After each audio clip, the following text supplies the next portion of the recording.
प्रस्तावना। इकाई 6 में हमने पर्यावरण से संबंधित प्रिय और पर विचार हरात पर विचार किया है। जब विश्व पर्यावरण के अनुरक्षण में संयुक्त राष्ट्र के अभिकरणों की भूमिका के बारे में चर्चा करेंगे। आधिकारिक रूप से संयुक्त राष्ट्र का गठन 1948 में किया गया। को ऑफ नेशना 1919 में इसी प्रकार का पुरोवर विशातियों में बनाया गया था। लीग ऑफ नेशना का प्रयोजन अंतर्राष्ट्रीय सहयोग बढ़ाने और शांति और तुझा प्राप्त करना था। इसका द्वितीय विश्व युद्ध रोकने में उसका विफलता के कारण हुआ। संयुक्त राष्ट्र शब्द का निर्माण सबसे पहले संयुक्त राज्य अमेरिका के राष्ट्रपति बंकलिन की सज फ्रैंकलिन डी रोजवेल्ट द्वारा किया गया था और पहली जनवरी 1942 के 20 राष्ट्रों के प्रतिनिधियों द्वारा बुरी शक्तियों एक्सिस पावर्स के विरुद्ध संघर्ष जारी रखने की प्रतिबद्धता के रूप में सामूहिक प्रतीक्षा में पहले प्रयुक्त किया गया था। 24 अक्टूबर 1945 को दक्षिण अफ्रीका में 51 देशों ने संयुक्त राष्ट्र चार्टर घोषणापत्र चार्टर पर हस्ताक्षर किए। चार्टर श्रीन इंग्लैंड, सोवियत संघ और संयुक्त राष्ट्र के प्रतिनिधियों द्वारा तैयार किए गए मसौदे के आधार पर तैयार किया गया। संयुक्त राष्ट्र की मुख्य भूमिका शांति और सुरक्षा, विकास और मानव अधिकारों को प्रोत्साहित करना था। इन लक्ष्यों की प्राप्त करने के लिए संयुक्त राष्ट्र का प्रायोजित युद्ध रोकने, देशों के बीच मैत्रीपूर्ण संबंध विकसित करने और अंतर्राष्ट्रीय समस्याओं के समाधान के लिए अंतर्राष्ट्रीय सहयोग प्राप्त करने के लिए प्रभावकारी और सामूहिक प्रयास करना था। संयुक्त राष्ट्र का प्रयोजन सभी सदस्य राष्ट्रों के लिए सुसंगत बनाना होना चाहिए। इस समय 171 प्रभुसत्ता संपन्न राज्य है जो संयुक्त राष्ट्र के सदस्य है, जो वास्तव में सभी राष्ट्र राज्य है। संयुक्त राष्ट्र ऐसा स्थान भी है जहां देगा जमायनिष्ठ समस्याओं का समाधान करने के लिए साथ जाते हैं। संयुक्त राष्ट्र ऐसा मार्ग बनाने के लिए है जिसके माध्यम से देश साथ साथ सहयोग करते हैं और एक ऐसी अंतर्राष्ट्रीय शासन प्रणाली की संरचना कसते हैं जी सभी को स्वीकार्य है और सभी का जीवन स्तर सुधारने में सहायता करती है। लवम और सद्देश्य। इस इकाई के अध्ययन के पश्चात आप संयुक्त राष्ट्र की पृष्ठभूमि समक्षा राजेंगे। पर्यावरण संबंधी अंतर्राष्ट्रीय शासन व्यवस्था के अनुसार संयुक्त राष्ट्र की भूमिका के बारे में समझ सकेंगे। संयुक्त राष्ट्र अभिकरणों की भूमिका का विश्लेषण आलोचनात्मक ढंग से कर सकेंगे और बेटन तुदस संस्थानों की भूमिका का आकलन कर सकेंगे। 7.2 संयुक्त राष्ट्र की संरचना। संयुक्त राष्ट्र के मुख्य 6 अंग है: महासभा, सी जनरल असेंबली, सुरक्षा परिषद, सिक्योरिटी काउंसिल, आर्थिक और सामाजिक परिषद, इकोनॉमिक एंड सोशल काउंसिल, राष्ट्रीय न्यायालय, इंटरनेशनल कोर्ट ऑफ जस्टिस, सचिवालय, सेक्रेटेरिएट और व्यासिता परिषद, ट्रस्टीशिप काउंसिल। दूसरे संयुक्त राष्ट्र के कई कार्यक्रम और कोष है, जैसे संयुक्त राष्ट्र बाल कोष, यूएन चिल्ड्रंस फंड, यूनिसेफ, संयुक्त राष्ट्र विकास कार्यक्रम, यूएन डेवलपमेंट प्रोग्राम, यूएनडीपी और संयुक्त राष्ट्र पर्यावरण कार्यक्रम, यूएन एनवायरनमेंट प्रोग्राम, यूएनईपी आदि कार्यक्रम और कोष संयुक्त राष्ट्र के आर्थिक और सामाजिक परिषद के अधीन आते हैं, परंतु महासना को रिपोर्ट करते हैं। संयुक्त राष्ट्र के अधीन अभिकर्ताओं का तीसरा सेट विभिन्न क्षेत्रों में कार्य करने वाले विशेषज्ञ अनिकरणों और अदृश्य निकाय एनालॉगम बॉडीज है, जैसे और मौसम विज्ञान।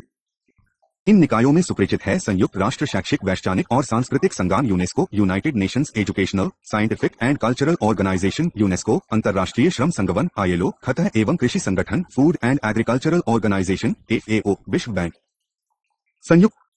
संयुक्त राष्ट्र प्रणाली में उत्तरदायित्वों को विशाल श्रेणी है।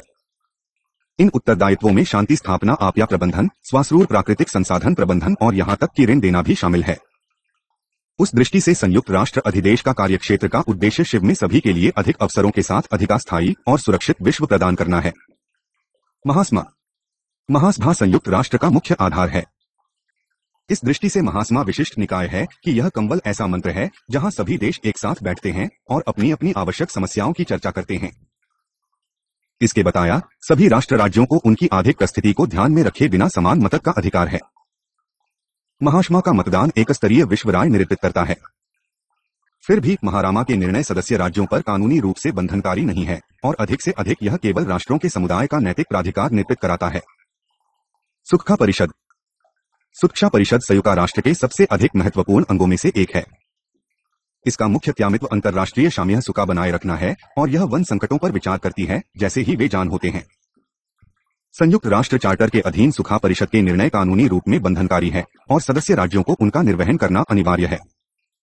इस समय सुरक्षा परिषद 15 सदस्यों से बनाई गई है, जिनमें 5 सदस्य स्थायी है और 10 अस्थायी जिलों की अवधि के लिए चुना जाता है। स्थायी सदस्यों ब्रिटेन, चीन, फ्रांस, सोवियत संघ और संयुक्त राज्य अमेरिका को निषेधाधिकार वीजा शक्ति प्राप्त है, अर्थात ये नकारात्मक मतदान का प्रसाद रोक सकते हैं, कुछ ऐसा जी प्रामा हुआ है और संयुक्त राष्ट्र के सत्ताधी स्वरूप पर दाग जगता है। Economic and Social Camel ECOSOC। आर्थिक और सामाजिक परिषद अंतर्राष्ट्रीय आर्थिक और सामाजिक मुद्दों के बारे में मुख्य संयुक्त राष्ट्र मंच है। इसके 54 सदस्य हैं, जिन 3 वर्ष की अवधि के लिए महालाभा द्वारा चुना जाता है। आर्थिक और सामाजिक परिषद की सहयोग सुयोग करने में तमाम आर्थिक और सामाजिक कार्य के आधार पर प्राथमिकता निर्धारित करने में भी मुख्य भूमिका निभाए है। अधिकांश संयुक्त राष्ट्र कार्यक्रम, कोष और सतह विकास आयोग, commission on sustainable development CSD, पर्यावरणीय आयोग सहित प्रकार्यात्मक आयोग, आर्थिक और सामाजिक परिषद प्रकार यहाँ संयुक्त राष्ट्र विशेष अभिकरणों, कार्यक्रमों और कोषों का समय करता है, संयुक्त राष्ट्र सम्मेलनों के अनुसार अनुवृत्ति कार्यवाही करता है। यह भूमिका भूमंडलीकरण के संदर्भ में और जगत विकास जैसे मुद्दों के संपूर्ण हो गई है। अन्य संबंधी का नेतादा में है। सचिवालय में कई कार्यालय विभाग मादन संबंधी माओ का ध्यान को है। ये विभाग विभिन्न संयुक्त राष्ट्र कार्यक्रमों जिते हैं पलतुत अपने कार्य करते हैं। हाल ही में संयुक्त राष्ट्र सुधार की प्रक्रिया के अधीन आर्थिक और सामाजिक विभाग नाम को एक पोषक विभाग बनाने के प्रयास किए गए थे। यह आगे 2 विभागों में एक नीति समन्वय और सतत विकास विभाग, department for policy coordination and sustainable development DPCSD होने के कारण संयुक्त राष्ट्र कार्यसूची का निरुदंड होने के कारण विस्का हो गया। इसमें संयुक्त राष्ट्र के अंदर परस्पर व्यामन और विरोध की कुछ मात्रा पन्न हुई है। International Court of Justice. अंतर्राष्ट्रीय न्यायालय राष्ट्र राज्यों के बीच विवादों पर निर्णय करता है। 1940 में न्यायालय ने एक महत्वपूर्ण सिद्धांत की पुष्टि की, जांच प्रत्येक राज्य की अपने राज्य की ऐसी कार्यवाहियों के लिए उपयोग करने की अनुमति देने की कोई प्रतिबद्धता नहीं है जिनसे अन्य राज्यों के अधिकारों की हानि हो सकती है। बाद में यह पर्यावरण बाद में स्टीकमीक सम्मेलन के सिद्धांत 21 अंतर्राष्ट्रीय न्यायालय एक महत्वपूर्ण विकाम है। समस्याओं की तुलना में महत्वपूर्ण हो गया और मिष्ट्रीय पर्यावरण मान प्रणाली के लिए 7.3 संयुक्त राष्ट्र की पर्यावरण संबंधी कार्यसूची। संयुक्त राष्ट्र चार्टर में ऐसा विशिष्ट कुछ नहीं है जो पर्यावरण का समाधान करता है। फिर भी संयुक्त राष्ट्र को जन आर्थिक, सामाजिक, सांस्कृतिक और मानवीय समस्याओं के संबंध में अंतर्राष्ट्रीय सहयोग प्राप्त करने का कार्य सौंपा गया है कि अंतर्राष्ट्रीय मात्र के ही। इसके अलावा पर्यावरण संबंधी समस्याएं चार्टर के अधीन सम्मिलित गई है, जिनके उगाहन सामाजिक प्रगति और संबद्ध समस्याओं के लिए समाधान कार्य करना हो। संयुक्त राष्ट्र चार्टर के अनुच्छेद 22 के अधीन मारामा विशेष समिति स्थापित कर सकती है और कई विशेषज्ञ समितियों स्थापित की है और पर्यावरण से संबंधित कई कार्यक्रम प्रारंभ किए हैं तथा सम्मेलन किए हैं। महासभा द्वारा की गई कार्यवाही लाई संयुक्त राष्ट्र अभिकरणों ने कई पर्यावरणीय समस्या यक्ष रूप से सुझाई है, हालांकि उनकी अधिक सामाजिक आर्थिक चिंताएं हैं। उदाहरण के लिए राष्ट्रीय श्रम संघ व्यावसायिक स्वास्थ्य के मुद्दों की हाल किया है।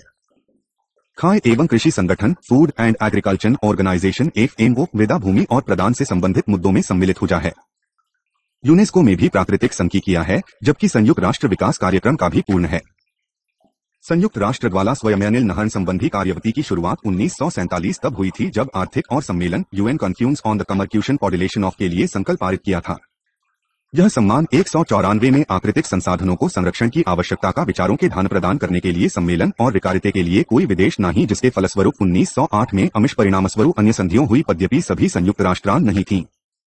इनमें ली मारना और संरक्षण अभिसमय 1958, आई भूमि पर स्तर रस कॉन्वेंशन इन वेटलैंड्स 1971, अमरीकी प्राकृतिक अभिसमय 19 और खतरनाक पर अमी 1977, Oslo dumping convention on hazardous habitats मिल है। इस प्रकार के पहल कार्य स्वरूप में टुकड़े दुगों में होते हैं। 100 आर्थिक और सामाजिक परिषद में संकाला प्रस्तुत किया, जिसमें पर्यावरण के इर्द गिर्द कार्यों से नहले विस्तृत रूप से बीमार करने और यह जांच करने के लिए कहा गया था कि संयुक्त राष्ट्र हमने राष्ट्रीय सहयोग द्वारा मुमंडल की पर्यावरण संबंधी समस्याएं कैसे बल की जा सकती है। महारागिव से ऐसी रिपोर्ट तैयार करने का अनुरोध किया गया था। दिल्ली विभिन्न संत राष्ट्र संतनों को शामिल किया गया। संयुक्त राष्ट्र मानव पर्यावरण पर अभिसमय नियोजन की पहल के परिणामस्वरूप यह स्वीकार किया गया कि अधिक में राष्ट्र की कार्यसूची में भाग पर्यावरण जाना आवश्यक है। बलिकरणीय समयाभी तथा अंतर्राष्ट्रीय कार्यवासी के लिए प्राथमिकताओं के निर्धारण के देशनिक रणनीति प्रिपैरेटरी कमेटी PC स्थापित की गई। समितिमान की स्टेट ऑफ ह्यूमन एनवायरनमेंट तैयार की और राज्यों के सामने आने वाली पर्यावरणीय समस्याओं जो अपने अनुभवों के बारे में राष्ट्रीय रिपोर्ट तैयार करने के लिए कहा गया। पर्यावरण गुणवत्ता के अनुसार मानव बस्तियों के प्रबंधन, प्राकृतिक संसाधनों का प्रबंधन, राष्ट्रीय संस्थागत प्रभाव और पर्यावरणीय मुद्दे का आर्थिक, वित्तीय, सामाजिक और शैक्षिक पहलुओं पर फोकस था। मानव पर्यावरण पर संयुक्त राष्ट्र Asim 1972 UN conference on the human environment पूछे पहली बार पर्यावरण के बारे में भविष्य कर खाका तैयार करने के लिए विकसिता और विकासगौल देशों को एक साथ ला था। संयुक्त राष्ट्र के 113 सदस्य देशों के प्रतिनिधियों, युवा राष्ट्र निकायों और सामान्य करार general agreement on tariffs and trade GATT और IAEA के सदस्यों ने सम्मेलन में भाग लिया। बैठक से जगरी व्यापार सहमति निम्नलिखित रूप में आई। 1. मानव पर्यावरण पर घोषणा, जिसमें पर्यावरण नियंत्रण के लिए सामूहिक प्रतिबद्धता के महत्व पर प्रकाश माथा। 2. 100 सिरों की कार्य योजना, एक्शन प्लान, जिसमें संयुक्त राष्ट्र लभिकरणों और राष्ट्रीय संगठनों को और प्रदूषण नियंत्रण के क्षेत्र में विशिष्ट कार्यवाही करने में सहयोग करने के लिए कहा गया था और प्रतिबद्धता किया। संयुक्त राष्ट्र पर्यावरण कार्यक्रम व्यापार संबंधी कार्य और सीध बिंदु के रूप में कार्य करने के लिए की गई है। इस कार्यक्रम का संचालन महासभा द्वारा निर्वाचित कार्यकारी निर्देशक द्वारा दिया जाना था। संयुक्त राष्ट्र सब कार्यक्रम की प्रत्येक 3 वर्ष में निर्वाचित अपनी जमा होनी थी, जो कि और परिषद के उत्तरदायी होती है। संयुक्त राष्ट्र पर्यावरण कार्यक्रम के अतिरिक्त दैनिक पनी कार्यक्रम की वित्तीय सहायता करने के लिए राष्ट्रों की सजी के आधार पर स्थापित किया जाना था। Moriat Body, Environmental Coordination Bund, ECH, UNEP Excuse Proku. संयुक्त राष्ट्र पर्यावरण कार्यक्रम ने उनके लिए 6 पुरस्कार संस्थापित किए हैं, जो पृथ्वी की पर्यावरण और प्राकृतिक संसाधनों के संरक्षण और सत्ता प्रबंधन के लिए केवी या उससे परे महत्वपूर्ण और मान्यता प्राप्त योगदान करते हैं। इनमें से कुछ है संयुशजन समरपुर, यूएनईपी सस्कवा एनवायरनमेंट प्राइज, लिए global 500 roll of honour, global 300 roll of honour for animal achievement, ozone award, Volvo environment prize और पर्यावरण के लिए दंत पुरस्कार जेरीर इंटरनेशनल प्राइज फॉर द माचा सेला प्रतिष्ठकर्ताओं में से एक MS स्वामीनाथन, वर्तमान एस स्वामीनाथन अनुसंधान प्रतिष्ठान चेन्नई के अध्यक्ष ने जैविक विविधता में संखाड़ में महत्वपूर्ण भूमिका निभाई है। विश्व के प्रमुख कृषि वैज्ञानिक रूप में चन्हो ने अपने देश की हरित और कृषि और विकास में उत्पक भूमिका की है। श्री आमीनाथन को आर्थिक परिस्थितिकी आंदोलन के जनक रूप में व्यापक रूप से जाना जाता है और आगे के संबंधी अनुसंधान ने टूपू राष्ट्रीय खाद्य सुरक्षा विकसित करने में मारत को अणीय स्थान प्रदान किया। सम्मेलन के मानव पर्यावरण के लिए कार्य योजना के रूप में कई सिफारिशें प्रस्तुत की। भूमंडलीय आकलन कार्यक्रम में शामिल किए गए महत्वपूर्ण कार्यक्रम में एक प्रदूषण पावीक्षण करना, वायुमंडल में खतरनाक प्रदूषकों के निकलने का कम करने का कार्यक्रम था। अन्य पहलुओं का लक्ष्य प्राकृतिक संसाधन प्रबंधन, विश्व के आनुवंशिक संसाधन का संरक्षण, प्रदूषक तथा अपशिष्टों आदि का नियंत्रण था। सम्मेलन में वाणिज्यिक व्हेल शिकार पर वर्ष के विलंबन का भी आह्वान किया और समुद्री प्रदूषण नियंत्रण के लिए महाभिस्मय तैयार करने के लिए कहा गया। इसके अलावा सम्मेलन ने व्यापार और पर्यावरण को तन मुद्दों पर भी विचार किया, जिसमें देशों को मुक्त व्यापार रोकने के उपायों के रूप में पर्यावरण का प्रयोग नहीं करने के लिए कहा गया। यह विषय व्यापार संगठन में बहसों से पहले होना था। सम्मेलन को फलस्वरूप खाद्य, आवासीय, भूमि सुरक्षित, पेमवाल आदि के रामचना में पर्यावरण संबंधी महत्वपूर्ण प्रश्नों पर चर्चा करने के लिए अनुवर्ती बैठक हुई। मानव पर्यावरण पर संयुक्त राष्ट्र अभिनय के महात्म्य की बावजूद विश्वव्यापी पर्यावरणीय समस्याओं के बारे में 17 के दशक में बहुत कम गति हुई। इसके प्रमुख कारणों में एक कारण यह था कि सिफारिशी और अस्याकार योजनाओं के बारे में सदस्य राज्यों में पर्याप्त असहमति थी। इसके आसवा बहुत आलोचना भी हुई थी कि की गई सिफारिश पर्याप्त और अच्छे वैज्ञानिक विश्लेषणों पर आधारित नहीं थी। यह भी इस तथ्य से जुड़ गया कि सम्मेलन द्वारा प्रस्तुत चोषमा किसी भी प्रकार से कानूनी तौर पर बंधनकारी नहीं है, इसलिए 1970 के दशक में कम प्रगति हुई। विश्व पर्यावरण और विकास आयोग, world commission on environment and Development, WCED. 1983 में संयुक्त राष्ट्र महासभा ने विश्व पर्यावरण और विकास आयोग और अमुक्त राष्ट्र प्रणाली बाबत निकाय को राहतता के 3 मुख्य तिथे हैं। 1. कार्यवाही के प्रथार्थवादी द्वारा उन्हें निपटाने की 2. अंतर्राष्ट्रीय सहयोग को बल मिले और 3. पर्यावरण संबंधी गैर सरकारी संसदों, संस्थानों, सरकारों आदि की जानकसी और सहभागिता प्रोत्साहित करना। TY. कुंटलेगा रिपोर्ट, जो विश्व पर्यावरण और विकास आयोग की उपज थी, में प्रकाशित की गई थी। रिपोर्ट पर कई कारणों से महत्वपूर्ण थी। इसमें स्पष्ट रूप से विगत की अपेक्षा बहुत अधिक विकास और पर्यावरण द्वास के बीच राजस्व पर प्रकाश डाला गया और सतत विकास के बारे में कहा गया। इसमें उत्तर और दक्षिण के उभयनिष्ठ भविष्य, कॉमन लेटम पर और सहयोगात्मक कार्य की आवश्यकता पर काफी अधिक ध्यान दिया गया है। यष्टिवियों की समता जैसे घटना के नाभन परिणामी अनिश्चितीकरण और मावी पीढ़ियों के लिए जैव विनिमयता की क्षति के बारे में भी कहता है। पाइपिटले आयोतर और दक्षिण सहयोग निहत्य की प्रकाश डालने में निर्णायक था, परंतु इसके बाद के प्रभाव ने ऐसे योग में अंतर्निहित कठिनाइयों की प्रकट किया। यद्यपि विकास और पर्यावरणीय विनाश के बीच संबंध स्पष्ट होता जा रहा था, परंतु राष्ट्र राजा विश्वव्यापी पर्यावरण बचाने के लिए अपने जीवन स्तरों में कोई कटौती करने के लिए अनेक थे। कानूनी दृष्टि से बंधन का प्रालेख के रूप में इंतस्या आयोग के पास अधिक शक्ति नहीं थी। 7.4 संयुक्त राष्ट्र अभिकरणों की भूमिका। 1962 में पृथ्वी शिखर सम्मेलन के नाम से लोक प्रबलित संयुक्त राष्ट्र पर्यावरण और विकास सम्मेलन UN conference on environment and development unsaid, Rio de Janeiro, Brazil में आयोजित किया गया था। सम्मेलन 1989 में प्रारंभ की नई संयुक्त राष्ट्र के सभी सहायक राज्यों की सोजमावार्ताओं और शिक्षा की प्रक्रिया का चरम बिंदु था। पृथ्वी सम्मेलन का मुख्य उद्देश्य बुतलेनिया आयोग का परिणाम विकासशील और विकसित देशों के बीच सहयोग के सामाजिक और आर्थिक विकास में सहयोग करनावरण के सतत दास रोकना था। शिखर सम्मेलन कई तरीकों में युगांतरकारी घटना थी। इससे न केवल देशी की बहुत ही भराया का प्रतिनिधित्व उनके अधिकारियों द्वारा किया गया, बल्कि यह सुनिश्चित करने के लिए गैर सरकारी संघनी का भी समानांतर सम्मेलन हुआ कि पर्यावरण अंतर्राष्ट्रीय कार्यसूची में तापूर्वक रखा जाता है। पृथ्वी शिखर सम्मेलन के कारण राष्ट्रीय विकास पहल कार्यों की आवश्यकता पर बल देने में पिछले संयुक्त राष्ट्र सम्मेलनों से आगे गया। इसने विचार किया कि उत्पादन के पैटर्न, ऊर्जा के वैकल्पिक स्रोतों की खोज, प्रदूषण के स्रोतों के अलगीकरण और दुर्लभ जल संसाधनों के प्रयोग पर सरकारों तथा व्यापारी वर्ग को अधिक ध्यान देने की आवश्यकता है। पृथ्वी शिखर सम्मेलन के करार। रिपो सम्मेलन में 3 राहुना का राष्ट्र राज्यों को 7 विकास पद्धतियों की दिशा में उन्मुख करता था। ये कार्यसूत्रों 21 पर्यावरण और विकास कर रियो घोषणा और बंद सिद्धांतों के विवरण थे। कार्यसूची 21 नंबर आर कॉमन फ्यूचरी आयोग का जत्तरवती है। इसका उद्देश्य सतत विकास और सहयोगी पर्यावरणीय धन को प्रोत्साहित करता है। कार्यसूची 21 के 40 अध्याय विभिन्न विषयों पर है, जैसे विषैले रासायनिक और रेडियोधर्मी अपशिष्ट, जैव विविधता संरक्षण, 7 कृमि और पद का पैटर्न, गरीबी आदि। प्रलेख में न केवल पर्यावरण द्वारा सम्मानित प्रश्न का इल है, बल्कि इसमें सतत विकास को राजनीतिक, आर्थिक और चिलीन पहलुओं का समाधान भी दिया गया है। कार्यसूची 21 पर अनुवर्ती कार्यवाही के लिए आर्थिक और सामाजिक परिषद के अधीन दिसंबर 1992 में महासभा द्वारा स्थापित किया गया था। सतत विकास आगे का अपना छोटा सा सचिवालय और प्रतिनिधियों की सभा है। इसे 2 मुख्य कार्य दिए गए हैं। कार्यसूची 21 के अनुत्तरण में राष्ट्रीय पहल कार्यों का पर्यवेक्षण करना और उनके महा पर प्रकाश डालना, और कार्यसूची 21 पोषण के अशनों पर अनुवर्ती कार्यवाही करना, विशेष दक्षिण की और प्रौद्योगिकी हस्तांतरण, जिससे दक्षिण अधिक सतत विकास पद्धति भी अपना सतत विकास आयोग को सामान्य ज्ञान 13 मार्गदर्शी सिद्धांत दिया गया था, जिससे कार्यसूची 21 का क्रियान्वयन मॉनिटर किया जाना था, उसे अनुवर्तन भी करता था। कार्यसूची 21 के को पूरा करने के लिए अलग अलग देशों में चौथी नौतीनी जसनाई है। उन क्रियाविधियों सहित कार्यसूची के लिए विभिन्न राष्ट्रों द्वारा अपनाई गई संस्थागत क्रियाविधियों कैसी सरकारी संगठनों को अधिक सम्मिलित किया जा सकता है।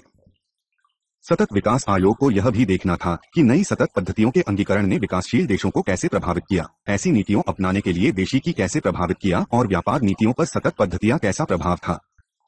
पर्यावरण और विकास पर रियो घोषणा कार्य 21 का समर्थन करने वाला कर था। ऋषि घोषणा ने कार्यसूची 21 के जी की तुलना में राज्यों के अधिकारों परिभावित किया है, और शीघ्र अंतर्राष्ट्रीय कार्य ही पर दिया भी अनुक्रमति से बचने के लिए कुछ नावा में वैज्ञानिक निधि सिद्धांत विद्यमान है। घोषणा में राज्यों में सतत विकास पद्धतियों के निहित्य सतत विकास के अनुगरण में उत्तरदायित्व लेने के लिए विकसित देशों के आगे आने की आवश्यकता राधिने पर जिला विश्व पर्यावरण पर था तत्विकता करने के लिए गरीबी उन्मूलन को आवश्यकता पर प्रकाश डाला गया है।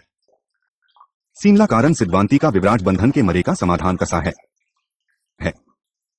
यह विवरण सिद्धांतों का ऐसा विवरण है जो कानूनी तौर पर कानकारी नहीं है। यह पुनर्वापन और संरक्षण द्वारा विश्व को हरामरा बताने के लिए देशों के प्रयासों की कथा के महत्व पर यह प्रकारा बालता है कि देशों को राष्ट्रीय विकास अपने विकास करना चाहिए और वन संसाधनों के आर्थिक तथा सामाजिक अनुक्यों के संवर्धन सर्गिद्ध होने चाहिए। संयुक्त राष्ट्र अभिसमय निधि शिखर सम्मेलन से 2 संत प्रोपाई के अनिलमय कर आविर्भाव हुआ। 1 जलवायु पर्यावरण पर संयुक्त राष्ट्र रूपरेखा अभिराम और 2 जैविक विविधता पर अभिसमय। ये दोनों अभिसमय हस्ताक्षरकर्ताओं पर कानूनी तौर पर बंधनकारी है। जैविक विविधता अनिराम के 3 मुख्य उद्देश्य है। 1 जैव विविधता का संरक्षण करना, पौष्टिक प्रयोग सुनिश्चित, और 3 निभाष और न्यायसंगत तरीके में आनुवंशिक संसाधनों के वाणिज्यिक तथा अन्य उद्योग से उत्पन्न होने वाले लाभ का सहभाजन करना। अभिसमय से माना कि जैविक विविधता मानव जाति के लिए प्रभुनिष्ठ मिलता है और चरामत लक्ष्य, नीतियों तथा सामान्य वामित्व निर्धारित करता है। पिन भी जैव विविधता के लिए उपाय करना राष्ट्र राज्यों पर दिया था। संयुक्त राज्य अमेरिका आदि कुछ देशों ने अभी भी बौद्धिक संपदा अधिकारों से संबंधित जिलाओं के कारण अभिसमय की पुष्टि नहीं की है, और इस प्रकार संधि का प्रभाव कुछ सीमा तक कर देख जैविक विविधताओं पर अभिसमन की भांति जलवायु परिवर्तन पर अभिसमय उसके हस्ताक्षरकर्ताओं पर बंधनकारी है। अभिसमय का लक्ष्य ऐसे प्रयुष्कों को कम करने की सायं प्रतिबद्धता करने वाले देश जो जलवायु परिवर्तन कर सकते हैं। अनुस्मधि पर भड़न देव विविधकर अभिसमय की मौती संयुक्त राज्य अमेरिका ने इसकी भी पुष्टि नहीं की, और इसका अनुसरण अपने जीवन 4 पर कटौती करने के अनिच्छुक कई देशों ने भी किया। सतत विकास पर विश्व शिखर सम्मेलन जोहान्सबर्ग शिखर सम्मेलन। जोहान्सबर्ग शिखर सम्मेलन संयुक्त राष्ट्र महारामा द्वारा प्राधिकृत किया गया था और वह 2002 में हुआ। जोहान्सबर्ग शिखर सम्मेलन इस तामे की स्वीकृत थी कि 1000 के सम्मेलनात् विकास के क्रियान्वयन में प्रगतिनी और निराशाजनक रही है। जोहान्सबर्ग में प्रतिनिधियों ने अधिक कार्यवाही और परिणामों की आवश्यकता का समर्थन किया। रिची की तुलना में सरकारों, नागरिक समाजी और निजी बहुत अधिक वाद एवं विचार विनिमय हुए। रियो की भांति कोई बड़े करार और संविधि नहीं हुई है।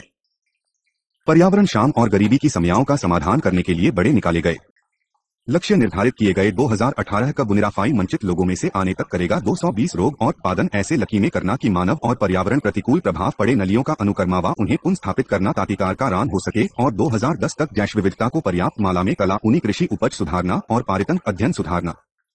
परत में ऐसे थे जिन्ना अनुभव किया कि सवर्ण विशेषकार दूषणकारी और पुनर्नवीकरण को जीती की विधाने की नहीं। 7.5 संयुक्त राष्ट्र की प्रभावकारी भूमिकाओं के लिए बाधाएं। भूमंडलीय नीति ने राष्ट्र की महत्ता की और कहते में समाये प्रयासों के आधार पर अधिक स्पष्टता और समन्वय नहीं है। समस्या का भाग यह रहा है कि वर्तमान पारिस्थितिकीय व्यवस्था जटिल है और बहुधा भिन्न भिन्न अमिकली एक दूसरे के विरुद्ध होते हैं। यद्यपि 1872 में मंडल पर्यावरण संस्था के रूप में कार्य करने के लिए संयुक्त राष्ट्र पर्यावरण कार्यक्रम बनाया गया था, परंतु यह प्रति कर रहा है। इसका कारण यह है कि संयुक्त राष्ट्र जैसे सतत विकास आयोग के कई और संच है जी इसे पूना क्यों है। वास्तव में रियो सम्मेलन के बाद तथा विकास आयोग नेता राष्ट्र पर्यावरण कार्यक्रम की अधिक महत्वपूर्ण भूमिका की है। वित्तीय पर राष्ट्र पर्यावरण कार्यक्रम को अपेक्षाकृत कम कोष मिलता है।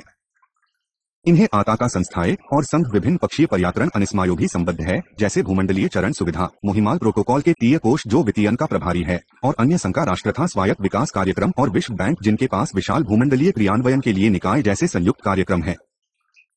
वे प्रतियोगी पर्यावरण संबंधी आज के परिणाम की भी के लिए प्रतिस्पर्धा करने वाले भिन्न निकाय हो जाते हैं। दान के लिए सतत विकास दा है। संयुक्त राष्ट्र पर्यावरण कार्यक्रम केवल पर्यावरण में परंतु और विकास दोनों से संबंधस्था है। इसका दूसरा हरण भूमंडलीय पर्यावरण सुविधाओं ग्लोबल एनवायरनमेंट फैसिलिटी GF की प्राथमिकताओं की योजना बनाने में संयुक्त राष्ट्र पर्यावरण कार्यक्रम की अधिक भूमिका निभाने का विरोध करने वाला भूर्भकीय पर्यावरण सुविधा प्रदान करने वाला था। संयुक्त राष्ट्र विकास कार्यक्रम और विश्व बैंक का बजट संयुक्त राष्ट्र पर्यावरण कार्यक्रम की तुलना में अधिक बढ़ा है। 7वीं संयुक्त राष्ट्र पर्यावरण कार्यक्रम को फाइल देने के लिए पहले आरंभ की गई है, परंतु यह नहीं हुआ है क्योंकि अन्य अभिकरण उदाहरण के लिए सतत विकास आदि इससे प्रशस्त नहीं था। उत्तर दक्षिण विभाजन काफी चचर दक्षिण विभाजन विद्यमान है जो संयुक्त राष्ट्र की समरेखा के अंतर्गत अंतर्राष्ट्रीय पर्यावरण मुद्दों पर प्रगति में बाधा है। इसमें कमवार वापर दक्षिण के देशों द्वारा की गई स्थितियों में भागी अंतर है, मरिक अलग अलग देश की स्थितियों के अनुसार की गई कार्यवाही में बहुत कम परिवर्तन है। सतीश का एक मुख्तार सतत विकास के बारे में है। -77 जी 77 का तर्क है कि देश सतत विकास में सतत आर्थिक प्रगति के बराबर नहीं मानते हैं। अलग अलग अभिस्मयी संधियों के बारे में भी बहुत अधिकार है। इस सारणी में क्योटोकॉल और जैव विविधता अमिस्ना शामिल है। संयुक्त राज्य अमेरिका उनकी पुष्टि करने का इच्छुक नहीं है। सकनथलीकरण का सामना करने के असमय पर कम ध्यान दिया मतासह इसी विषय का एक अन्य मामला है। वास्तविकता यह है कि ये प्रमिस केवल वहीं पर कानूनी बनकारी है उसके हस्ताक्षर करता है। इसका कि देश इते बाहर भी निकल सकते हैं यदि में ऐसा करना पसंद करते हैं। उत्तर दक्षिण विभाजन विकासशील देश जिस सबसे अधिक सती का सामानक और प्रौद्योगिकीय जान के पनपत्र और बको कैसे पाया जाए। यदि प्रकाशन का आकाता में 20% का प्रतिनिधि पारने वाले विज्ञान की वर्तमान हानि हाल विका के दिल्ली का प्रतिशत से अधिक का योगदान करता है, जब मानव का अतिथ्य करने वाला विज्ञान विपन्न दक्षिण इस ज्ञान 10% है। पेटेंटी इक्टोम द्वारा मापा जाए तो प्रौद्योगिकी उत्पाद के आधार पर असमानता बहुत अधिक है। पेटेस्टी का दक्षिण 1995 का शेयर संयुक्त राज्य अमेरिका और यूरोप में दो सबसे बड़े और सबसे अधिक महत्वपूर्ण पेटेंट प्रणालियों के हैं। यद्यपि अनुसंधान और विकास रिसर्च एंड डेवलपमेंट RD में अपने विशाल निवेश से जारी है, विकासशील देश अपने सफल घरेलू उत्पाद ग्रोस डोमेस्टिक प्रोडक्ट GDP का बहुत कम सदा 1% से भी कम अनुसंधान और विकास पर व्यय कर रहे हैं। 1994 में विश्व का कुल और विकास वाय जगधम 470 बिलियन अमेरिकी डॉलर था। उस राशि का केवल 10% दक्षिण द्वारा किया गया था। पिछले 30 वर्षों में वैज्ञानिक अनुसंधान और ज्ञान में विशाल निवेश के पीछे निक्षकी बह रही है, जिसका उपयोग अब पर्याप्त समुद्री और उत्तर द्वारा किया जा रहा है। 1995 में सबसे अधिक एनी का शेयर 20% था जो विश्व के कुल का 70% था। उदाहरण के लिए आय का मानवता का अनुपात के सबसे अधिक पनी 20% की तुलना में मानवाहा भी निर्धनतम 20% में करें तो यह 1960 में 3011006 में 82.1 तक बढ़ा। 1991 में संयुक्त राष्ट्र और ब्रेटन वुड्स संस्थाएं संयुक्त राष्ट्र निकायों की भूमिका और प्राधिकार को लगातार ब्रेटन वुड्स की संस्थाओं जैसे विश्व बैंक, यदि मोटे तौर पर कहें तो बैंक भी संयुक्त राष्ट्र की विशेष निकाय है की चुनौती बढ़ रही है। संयुक्त राष्ट्र के असमान जो एक देश एक मत के सिद्धांत पर कार्य करते हैं। बैंक $1 एक नत के सिद्धांत के अधीन कार्य करता है। पिछले वर्षों के दौरान जहां संयुक्त राष्ट्र कार्यक्रमों ने बजट कटौती का अनुभव किया, बैंक ने अपना पर्यावरण प्रोफाइल में मर्यादा वृद्धि की है। इसी दौरान संयुक्त राज्य अमेरिका संयुक्त राष्ट्र को अपना वित्तीय अंशदान नहीं रोक रहा है। उसका तर्क है कि संयुक्त राष्ट्र में संरचनात्मक सुधार की आवश्यकता है। विकासशील देशों ने संयुक्त राष्ट्र और विश्व बैंक के बीच इस असमान संबंध को उजागर किया है। दक्षिणी देश लगातार जोर दे रहे हैं कि संयुक्त राष्ट्र का सुधार, अगला अनुभाग देखें, ब्रेटन वुड्स संस्थाओं के सुधार के साथ बड़ी भूमिका दी जानी चाहिए। परंतु इस समय संयुक्त राष्ट्र के सीमित प्रभाव को दुर्बल बनाया जा रहा है। विश्व व्यापार संगठन अंतर्राष्ट्रीय व्यापार कामी अंतर्राष्ट्रीय पर्यावरण संबंधी पहाड़ों की प्रभाविता पर पर्याशा प्रभाव है। विशेषकर विकासशील देशों ने चिंता व्यक्त की है कि विश्वव्यापी पर्यावरणीय शासन व्यवस्था के कारण व्यापार प्रतिबंधित नहीं होना चाहिए। भूनवीकरण के युग में विकासशील देशों की चिताजापात प्रस्ताव की चिंताओं के परस्पर व्यापी हो रहे हैं। उदाहरण के लिए संघराज्य अमेरिका का उन देशी से टूना मछली के आयात पर प्रतिबंध लगाने का निर्णय ही दूमा मानी पकड़ने की प्रक्रिया में डॉल्फिन मारे जा रहे हैं। गेट प्रणाली के अधीन गैरकानूनी माना जाना था। विश्व बाधार संगठन के आग से यह संभव है कि पर्यावरण संबंधी अभियोग की भाविता को आर्थिक महत्व निशानांकित होगा। इस कारण से कुछ देश विश्व पर्यावरण संगठन वर्ल्ड एनवायरनमेंट ऑर्गेनाइजेशन वेड की स्थापना की मांग कर रहे हैं।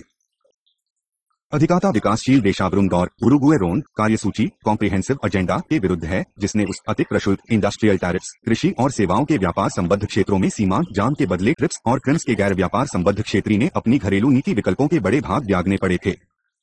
वे जानते हैं कि चनो बहुत कम पाना होगा और काफी अधिक खोना होगा यदि उन्हें निवेश प्रतिस्पर्धी नीति और पर्यावरण के लिए विश्व व्यापार संगठन के अंदर नई शासन प्रणाली की स्थापना पर संधि वार्ता के लिए विवश किया गया है। इसलिए वे ऐसी व्यापार वार्ता में प्रवेश करने के लिए बहुत अधिक सतर्क है, क्योंकि एक ही वचन में व्यापार संबद्ध और गैर व्यापार संबद्ध दोनों मुद्दे शामिल हैं और जिसमें परिणाम राभी पर या कोई विकास नहीं और उसे स्वीकार करें या इसे त्याग दें आधार पर प्रस्तुत किया गया है। उनमें से अधिकांश अम्मा पर्यावरण मानकों से व्यापार जोड़ने के दूध रूप से विरुद्ध हैं, क्योंकि वे जानते हैं कि ये विकासशील देशों में श्रम अधिकार और पर्यावरण के संकाम की चिंता वो बहाने में नवसंरक्षणवादी युक्तियों है। ये उनकी प्रतियोगित्मक उत्पादों की संपूर्ण श्रेणी में विकासशील देशों का तुलनात्मक लागत लाभ समाप्त करने के लिए तैयार किए गए हैं। यह गंभीर रूप से उनके निर्माण की कमजोर नहीं कर सकते हैं। श्रोता Muchkund Dubey, new beauty, Shri New WTO Round N. India, the Hindu अगा 2001। 7.6 संयुक्त राष्ट्र की भावी भूमिका। पिछले वर्षों के दौरान संयुक्त राष्ट्र के भीतर विभिन्न भूमंडलीय पर्यावरण प्रबंधन और विशिष्ट अभिकरणों के बारे में संयुक्त राष्ट्र की भूमिका पुनः परिभाषित करने की कई विताएं विरामी तौर पर जची है। सुधार की मांग निम्नलिखित प्रसंगों के संदर्भ में भिन्न भिन्न क्षेत्रों से आई है। संयुक्त राष्ट्र पर्यावरण कार्यक्रम की भूमिका अधिक स्पष्ट रूप से परिभाषित करना। यह संयुक्त राष्ट्र की पुनर्संरचना और विश्व पर्यावरण संगठन वर्ल्ड एनवायरनमेंट ऑर्गेनाइजेशन वेड की स्थापना। इन पहली में कुछ पर विचार करना समर्थपूर्ण है। संयुक्त राष्ट्र की पुनर्संरचना। संयुक्त राष्ट्र की पुनर्संरचना के बारे में अब से काफी पहले से बहस चल रही है। 1990 के दशक के प्रारंभ में ब्रोक इंग्लिसिस की रिपोर्ट ने सतत विकास आयोग की माध्यम से पर्यावरण को उच्चतर प्रोफाइल प्रदान करने के लिए आर्थिक और सामाजिक परिषद की पुनर्संरचना और सतत विकास पर उच्चस्तरीय सलाहकार बोर्ड की स्थापना का सुझाव दिया। जी महासचिव की रिपोर्ट कने। यद्यपि सलाहकार बोर्ड स्थापित किया गया था, परंतु यह अक्रियाशील था और अंत 1997 में बंद कर दिया गया था। संयुक्त राष्ट्र पर्यावरण कार्यक्रम में सुधार के भी प्रयास किए गए ताकि भूमंडलीय प्राथमिकताएं निर्धारित करने में यह अधिक महत्वपूर्ण बनाया जा सके, परंतु यह भी प्रभावी ढंग से क्रियान्वित नहीं हो सका। संयुक्त राष्ट्र विकास कार्यक्रम की भूमिका विकास के लिए कार्यसूची में अधिक विशिष्ट हो गई। विकास कार्यसूची का प्रयास था कि विश्व बैंक और अंतर्राष्ट्रीय मुद्रा कोष को अधिक सुदृढ़ विकास नीति निवेश प्राप्त हो। रिपोर्ट ने आर्थिक और सामाजिक परिषद को आर्थिक और सुरक्षा परिषद में पुनर्चित करने का सुझाव दिया। यह कार्यसूची में क्रियान्वित नहीं हो सकी क्योंकि सतत विकास के प्रश्नों के भरे में मानव थे, अर्थात विकासशील देश आर्थिक प्रगति पर फोकस बांधते थे। संयुक्त राष्ट्र के सुधार पर कई अन्य पहले हुई। अन्ना कोटि आनंद द्वारा हुन किए गए कुमारों की लियक निशोल्यूशन क्वाइट रेवोल्यूशन में 4 कार्यपालक समूहों की स्थापना की विकारिश की गई। शांति और सुखा समूह, मानवतावादी कार्य समूह, विश्व खाद्य कार्यक्रम सहित आर्थिक और सामाजिक समूह, व्यापार और विकास पर संयुक्त राष्ट्र अभिसमय, United Nations conference on trade and development UNCTAD, संयुक्त राष्ट्र पर्यावरण कार्यक्रम UNEP और सतत विकास आयोग CSD सहित और विकास समूह यूनिसेफ और UNFPA सहित। यद्यपि मोटे तौर पर ये सुधार किए गए, परंतु अभी भी विकासशील और विकसित देशों के बीच बहुत सारी अंतर है। खासतौर पर संयुक्त राज्य अमेरिका मुका अर्थव्यवस्था, निजी क्षेत्र बढ़ाने और अच्छी शासन व्यवस्था तथा मानव अधिकार, जैसा कि उन्होंने परिभाषित किया, के संदर्भ में संयुक्त राष्ट्र की ब्रेटन वुड्स की संस्थाओं से निकटता से संबद्ध करने का इच्छुक रहा है, जबकि विकासशील देश ब्रेटन वुड्स संस्थाओं में संयुक्त राष्ट्र की सुदृढ़ भूमिका और विश्व आर्थिक वृद्धि पर अधिक जोर देना चाहते हैं। सुरक्षा परिषद का सुधार भी विकासशील देशों की महत्वपूर्ण चिंता रही है। विश्व पर्यावरण संगठन। प्रस्तावित सुधार का एक अन्य क्षेत्र विश्व पर्यावरण संगठन की स्थापना रहा है। कांस जैसे कुछ देश और पर्यावरणीय गैर सरकारी संगठनों ने विश्व व्यापार संगठन के साथ साथ कार्य करने के लिए विश्व पर्यावरण संबंध का विधान प्रस्तुत किया। विश्व पर्यावरण संगठन का विवाद बड़े हुए अंतर्राष्ट्रीय व्यापार और इस मत के संदर्भ में उत्पन्न हुआ कि इस प्रकार से संस्थानीकरण होगा जो विकासशील देशों से व्यापार सीमित करेगा और परिणामस्वरूप विकास पर उनके प्रयास भी बाधित होंगे। ऐसे संगठनों की स्थापना अभी तक क्रियान्वित नहीं हुई है। 2001 जकार्ता बैठक के दौरान G15 ने विकसित देशों से विकासशील देशों की समस्याएं करने की मांग की। औद्योगिक देशों ने विकसनशील देशों को अनुकूल शर्ती पर नए और वित्तीय संसाधनों, तकनीकी विशेषता और पर्यावरण मैत्रीपूर्ण प्रौद्योगिकी हस्तांतरण सहित आवश्यक सहायता प्रदान करने की अपनी वाह पूरी नहीं की। ये कारक राष्ट्रीय नीतियों और बहुपक्षीय पर्यावरण करार के क्रियान्वयन के लिए और विकासशील देशों का पर्यावरण मैत्रीपूर्ण सामान और सेवाओं के लिए भी महत्वपूर्ण है। 7.7 वेतन वुड्स संस्थाएं। वेतन संस्थाओं जिन्हों द्वितीय विश्व युद्ध के बाद बताया गया था का उद्देश्य मूलत यूरोप का पुनर्निर्माण करना था और बाद में यह तृतीय विश्व में विकास योजनाओं का प्रमुख विलकार बन है, जैसा कि विश्व बैंक ने भी विशाल पर्यावरणीय पोर्टफोलियो विकसित किया है। वाला ने बाज विश्व बैंक उस राशि की तुलना में पर्यावरण पर अधिक करता है जिसे किसी अन्य अंतर्राष्ट्रीय संग्राम पर करता है। इसके अलावा बेतुन मुजस पर गरीबी उन्मूलन न करने का बल्कि जैसे बढ़ाने का आरोप लगाया जाता है। इस नाम में ब्रेन संख्या अधिक विश्व बैंक की भूमिका पर पर्यावरण। वेतन वुड्स संस्थाएं। 1944 में वेतन ब्रेटन वुड्स न्यू हार संयुक्त राज्य अमेरिका में द्वितीय विश्व युद्ध के उपराना और नई आर्थिक व्यवस्था का प्रतिधानी बनाने का किया गया था।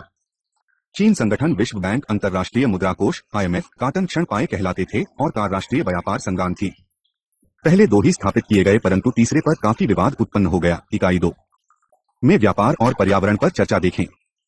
विश्व बैंक और अंतर्राष्ट्रीय मुद्रा कोष संयुक्त राष्ट्र की तंत्र विघोषात अभिकरण माने जाते हैं और बहुत से राष्ट्र संघ निकायों में सदस्य प्रेक्षक भी है, परंतु संयुक्त राष्ट्र की उन संस्थाओं की भीति नहीं है जो राष्ट्र राज्यों की समानता के आधार पर कार्य करती है। वेतन मुक्त संस्थाएं उनको शक्ति प्रदान करती है जो अधिक अंशदान की है। यद्यपि संयुक्त राष्ट्र एक मत के सिद्धांत पर आधारित है, वेतन संस्था एक डीलर एक मत के सिद्धांत पर आधारित है। विश्व बैंक मूल रूप से युद्ध से स्वस्थ यूरोप के पुनर्निर्माण के वित्त पोषण के लिए बनाया गया था, परंतु बाद में तृतीय विश्व की विकास परियोजनाओं का प्रमुख वित्तदाता हो गया है। परंतु विश्व बैंक की भूमिका निर्विरोध थी। अविकसित देशों के आर्थिक विकास के उपाय नाम के विशेष दाल की 1951 की रिपोर्ट ने वास्तव में वार्षिक कोरा के लिए विशेष संयुक्त राष्ट्र कोष special UN fund for economic development संस्थ की स्थापना की सिफारिश की थी जो विकासशील देशों को अनुदान देगा। उत्तर से इस प्रस्ताव का विरोध किया और विकल्प अर्थात ऐसे संस्थान का प्रस्ताव किया जो उत्तरी देशों से दी गई पूंजी के आधार पर सुलभ ऋण देगा, जो बाद में अनाराष्ट्रीय विकास संघ इंटरनेशनल डेवलपमेंट एसोसिएशन IDA के नाम से प्रचलित हुआ। विश्व बैंक में अनाराष्ट्रीय पुनर्निर्माण और विकास bank, international bank for reconstruction and development IBRD और अंतर्राष्ट्रीय विकास संघ दोनों सम्मिलित है। पहला मेटन पुग्रस सम्मेलन के बाद 1945 में स्थापित किया गया था और मुख्यतः मध्यम आम वर्ग के देशों और विस्नीय निम्न आम वर्ग के देशों को विकास सहायता और जन देता है। अंतर्राष्ट्रीय पुनर्निर्माण और विकास बैंक अंतर्राष्ट्रीय पूंजी बाजारों पर मिल जाता है। इसके कोष का केवल लगभग 5% सदस्य देशों से आता है। अंतर्राष्ट्रीय विकास संघ की स्थापना 1900 में की गई थी और इसका संबंध अधिकांशतः गरीबी अल्पीकरण से है। यश सदस्य देशों, विशेषकर समृद्धिशाली देशों से पर्याप्त अंशदान प्राप्त करता है। अंतर्राष्ट्रीय पुनर्निर्माण और विकास बैंक की भीति अंतर्राष्ट्रीय विकास संघ उन देशों को ब्याज मुक्त ऋण नहीं देता है जो वाणिज्यिक दरें देने में असमर्थ हैं। ऋण 10 वर्ष की माफी अवधि के साथ 35 से 40 वर्षों में चुकता किया जा सकता है। विश्व बैंक तृतीय विश्व विकास थर्ड वर्ल्ड डेवलपमेंट के लिए सबसे बड़ा बहुराष्ट्रीय कागदाता और तकनीकी अभिकरण multinational lending and technical agency है। इसके अधिदेशों में बृहद विकास परियोजनाओं के ऋणी का समेकन करना तथा उन देशों की संरचनात्मक समायोजन स्ट्रक्चरल एडजस्टमेंट लोन्स करना भी शामिल है जिनमें भुगतान संतुलन बैलेंस ऑफ पेमेंट की समस्याएं होती है। 1970 के दशक में जब मैकनमारा इसके माथे विश्व बैंक के संसाधन वर्ष 1960 में $2.7 बिलियन प्रति वर्ष से वर्ष 1978 में $67 बिलियन प्रति वर्ष कई गुना बढ़ा। कोषों में भी वृद्धि के अलावा गरीबी आन पर भी अधिकतम था। विश्व बैंक समूह में अंतर्राष्ट्रीय निगम नेशनल फाइनेंस कॉर्पोरेशन 110 पक्षी निवेश गारंटी अनिकरण मल्टीलेटरल लाभ सेसेंट गारंटी एजेंसी मिगर और अंतर्राष्ट्रीय निवेश विवाद रामझौता केंद्र international centre for settlement of investment dispute said शामिल हैं। 75 राष्ट्रीय विल निगम कनी की सहायता विवशी विश्व में प्रिविल को बढ़ावा देने के लिए 1950 में स्थापित किया गया था। बहुपक्षीय निवेश गारंटी अभिकरण 1988 में स्थापित विकासशील देशों के लिए विदेशी निवेशकों को गारंटी दाता बनाने के लिए बनाया गया था। अंतर्राष्ट्रीय निवेश विवाद समांद्रका निवेशकों और उनकी आतिथेय देश के बीच निवेश विवादों से निपटने के लिए 1990 में स्थापित किया गया था। अंतर्राष्ट्रीय मुद्रा कोष। अंतर्राष्ट्रीय मुद्रा कोष इंटरनेशनल मॉनेटरी फंड IMF का भी उदार का इतिहास रहा है। मूलतः इसे ग्लोबल इक्विडिटी के संथाप के रूप में सोचा गया था। ऐसा करने के लिए पूरी स्थिर विनिमय दर के अनुक्षण द्वारा करना था। परंतु 1970 के दशक में जब संयुक्त राज्य के राष्ट्रपति निक्सन ने पूंजी विनिमय दरों का नया युग आरंभ किया, अंतर्राष्ट्रीय मुद्रा कोष अनावश्यक हो गया। इसलिए इसका फोकस बदल गया। आज अंतर्राष्ट्रीय मुद्रा कोष के 3 मुख्य उद्देश्य है। 1. अंतर्राष्ट्रीय मुद्रा सहयोग की बढ़ावा देना। 2. अंतर्राष्ट्रीय व्यापार का विस्तार सुकर बनाना। और 3. विनिमय दर स्थिरता बनाए रखना। इनकी पूर्ति के लिए अंतर्राष्ट्रीय मुद्रा कोष सदस्य देशों को आर्थिक नीतियों पर सलाह देता है और उन देशों का सशर्त सहायता देता है जो भुगतान संतुलन समस्याएं अनुभव कर रहे हैं। अंतर्राष्ट्रीय मुद्रा कोष अपने संरचनात्मक समायोजन कार्यक्रमों स्ट्रक्चरल एडजस्टमेंट प्रोग्राम्स SAPs के लिए सबसे अधिक प्रसिद्ध है। संरचनात्मक समायोजन का संबंध ऋण प्राप्त करने के लिए शर्तों के रूप में विकासशील देशों पर संरचनात्मक समायोजन कार्यक्रम के उद्देश्य थोपने से है। संरचनात्मक समायोजन कार्यक्रम का उद्देश्य निर्यात के संवर्धन के माध्यम से देश का विदेशी निवेश वातावरण सुधारना और सार्वजनिक व्यय में कटौतियों के माध्यम से सरकारी घाटा कम करना है। संरचनात्मक समायोजन कार्यक्रमों का उल्लिखित तर्क है कि वे पुनः प्राप्त करने और बढ़ने के लिए विकासशील देशों की अर्थव्यवस्था तेज करने में सहायता करेंगे। आर्थिक समृद्धि नीति क्षेत्र में विदेशी निवेश के आधार पर देखी गई है जो अंततः गरीबों तक पहुंचेगी। संरचनात्मक समायोजन कार्यक्रमों की कई कारणों से बहुत आलोचना हुई है। आलोचकों का तर्क है कि संरचनात्मक समायोजन कार्यक्रम देशों पर कठोर आर्थिक उपाय थोपते हैं जो गरीबी बढ़ाते हैं, खाद्य सुरक्षा को कमजोर करते हैं, जिसके परिणाम अस्थिर पर्यावरण और सामाजिक विकास होता है। इन परिणामों से उत्पन्न स्थिति खाद्यान्न फसलों से बदलकर नकदी फसलों पर बल देने, खाद्य और कृषि इमदादी का उन्मूलन, सरकारी व्यय कम करने, स्वास्थ्य, शिक्षा और आवास के क्षेत्रों में सामाजिक कार्यक्रमों की कटौती मुद्रा अवमूल्यन में दिखाई देती है जो आगात लागतों, व्यापार और निवेश योग उदारीकरण और निजीकरण में दिखाई देती है। विश्व बैंक की पर्यावरण संबंधी कार्यसूची। यद्यपि पर्यावरण विश्व बैंक की कार्यसूची का स्पष्ट भाग नहीं है, किंतु इसने पिछले कुछ वर्षों में विषय के देशों में पर्यावरण रातबंदी चिंताएं ली है। बैंक ने न केवल पर्यावरण पर धन व्यय किया है और 300 से अधिक विशेषज्ञ आया है, बल्कि इसने व्यापक पर्यावरण देश को साथ है। शाह है 1. विश्व बैंक द्वारा वित्त पोषित कार्यों के संभावित प्रतिकूल पर्यावरणीय प्रभावों का समाधान करना। 2. पर्यावरणीय संरक्षण प्रोत्साहित करने में सदस्य देशों की सहायता करना। पर्यावरण कार्यक्रम RCT निर्धारित करना और क्रियान्वित करने के लिए सदस्य देशों की सहायता करना। और 4. भूमंडलीय पर्यावरण सुविधा GEF वो माध्यम से विश्वव्यापी सहयोग प्रोलागिया। इन उद्देश्यों का अनुसरण कई तरीकों में किया गया है।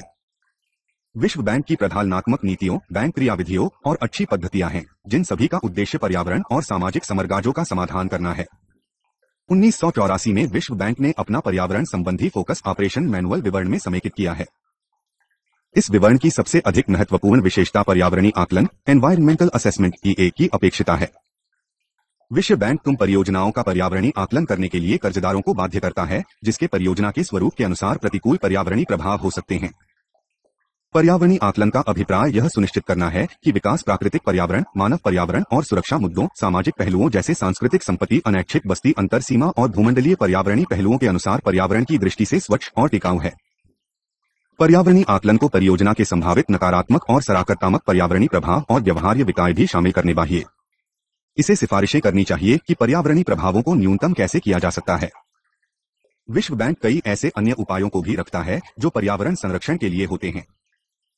इसकी सार्वजनिक सूची पर नीति है जिसका उद्देश्य जनता को अपनी विकास परियोजनाओं के बारे में सुसंगत प्रलेख उपलब्ध करना है। पर्यावरणीय आकलन के भाग के रूप में कर्जदारों को परियोजना प्रभावित लोगों से परामर्श लेना आवश्यक है।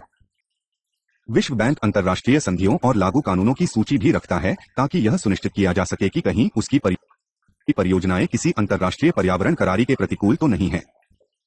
अंत में उन प्राइवेट नागरिकों की चिंताओं को दूर करने के लिए 1960 में से निरीक्षण प्रभाग स्थापित किया गया था जो यह अनुभव कराता है कि विश्व बैंक परियोजना द्वारा उनके हित की क्षति हुई है। बेटन वुड्स संरचनाओं का आकलन। गरीबी उन्मूलन और पर्यावरण संरक्षण में विश्व बैंक और अंतर्राष्ट्रीय मुद्रा कोष का रिकॉर्ड घटिया था है। फरवरी 2000 में अंतर्राष्ट्रीय वित्त संस्थान सलाहकार आयोग international financial institution advisory commission ने कहा कि गरीबी की समस्या हल करने के लिए बैंक अप्रासंगिक हो गया है। यहां तक कि बैंक के अंदर भी यह माना गया है कि गरीबी उन्मूलन संबंधी बैंक का मुख्य मिशन बहुत सफल नहीं हुआ है। कुछ आलोक इससे भी आगे गए हैं और तर्क दिया है कि विश्व बैंक ने मुख्य रूप से जारी निगरानी के लिए निर्यात वित्तीय सुविधा के रूप में कार्य किया है और दक्षिणी देश वस्तुतः बहुत कम लाभान्वित हुए हैं। अंतर्राष्ट्रीय मुद्रा कोष की आलोचना इससे अधिक गंभीर है। कुछ जोगों का तर्क है कि संरचनात्मक समायोजन कार्यक्रम का और लेटिन अमेरिका के देशों में वार्षिक एकट वृद्धि और ऋण के दुष्चक्र का कारण संरचनात्मक समायोजन कार्यक्रम है। पर्यावरण के मोर्च पर भी वित्तीय बहुत अच्छी नहीं है।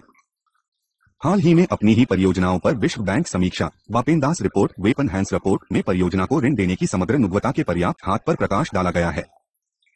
अंतर्राष्ट्रीय विकास निषिद्ध अरबार सरोवर परियोजना पर एक अन्य रिपोर्ट में उल्लेख किया गया है कि शिष्य बैंक व अपने आंतरिक मार्गनिर्देशों का पालन करने में विफल रहा है। बहुत से लोगों ने बैंक को विश्वपान और पर्यावरण विनाश के लिए उत्तराई चराया है। कई जन समूहों और गैर सरकारी संगठनों ने वह कसरी हुए देश में विश्व बैंक निधि धन तक करण थकन की नींव की जियों की जरा निधि से विनाशकारी परियोजनाओं द्वारा विशाल और गंभीर बेदखली और विस्थापन हुआ है।